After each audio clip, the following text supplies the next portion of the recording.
Could a thriving city turn into ashes overnight? Could a community once hailed as the Black Wall Street, the pride and hope of African Americans, be almost completely erased, its truth buried for nearly a century? Today, we will confront one of the darkest chapters in American history, the Tulsa Massacre of 1921. Welcome back to my channel.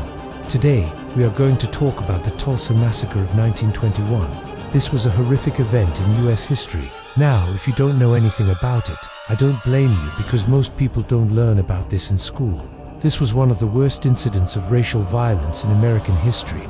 It was a massacre of Black Americans by white Americans.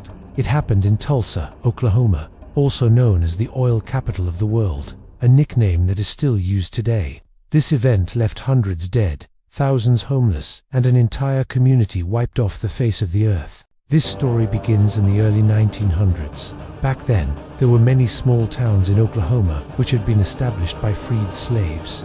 But these communities were segregated, and they didn't have access to things like healthcare, good schools, and jobs. The only thing they had was each other, and for many, they clung to their faith as well. But in 1906, something amazing happened.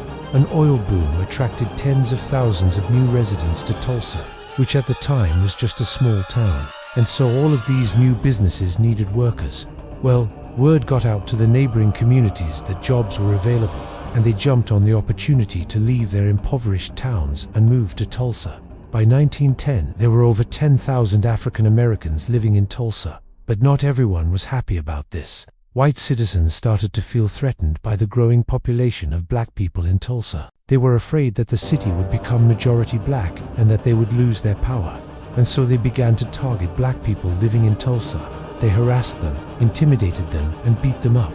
Well, in response, Black people formed mutual aid societies to protect themselves. These were groups that looked out for the welfare of the members and provided support in times of need. In fact, one of these organizations helped victims of racial violence find housing, medical care, and legal representation. One of the groups was called the International Order of 12 of Knights and Daughters of Tabor. It was founded in 1898 in Mount Bela, Texas. This group was created to help African Americans who were often denied access to mainstream fraternal organizations. But this wasn't a social club. This group was formed for self-defense. They patrolled the streets at night and made sure their members were safe. Now, around this time, rumors were spreading around Tulsa that Black people were attacking white women, and that's exactly what happened here. On May 30th, 1921, a young white woman named Sarah Page walked into the elevator of the Tulsa Tribune building and told the operator that she had been assaulted by a black man. She said that she had been alone in the elevator when a black man attacked her. Now keep in mind, there were no cameras or security footage back then, and so everything that happened next was based on this woman's testimony. And many historians say that her story just didn't add up.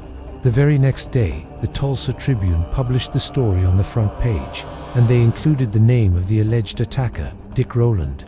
Now, Mr. Rowland was a 19-year-old black man who worked as a shoe shiner. He had been arrested multiple times before, for minor offenses like being a runaway and for carrying a weapon. But none of those arrests stuck, and he had never been convicted of a crime. Now, once the paper published his name, the editor's phone started ringing off the hook.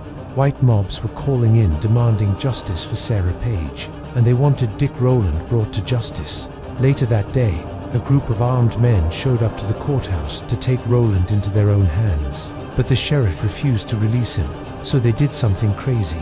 They surrounded the courthouse and waited for nightfall. And when it got dark, they freed Rowland and took him downtown. As they were marching through the streets, they were joined by hundreds of other angry men. Then they stopped at the nearest jail and set all the prisoners free. After that, they went to the Greenwood district. This was the part of town where all the Black people lived, and they started kicking down doors and burning houses. Now, earlier I mentioned the mutual aid society called the International Order of 12 of Knights and Daughters of Tabor. Well, they had heard what was happening, and they sounded the alarm. Members of the organization started patrolling the streets and protecting their neighbors. When they saw the mob coming, they grabbed guns, knives, and whatever else they could get their hands on to defend themselves. Now, there's some debate about what happened next, but here's what we know. As the mob approached, someone fired a shot, and that triggered a gunfight between the two sides. That caused even more panic. More shots were fired, and soon the whole neighborhood was a war zone. By the end of the night, hundreds of homes had been destroyed. 30 city blocks were burnt to the ground, and somewhere between 25 and 300 people were dead.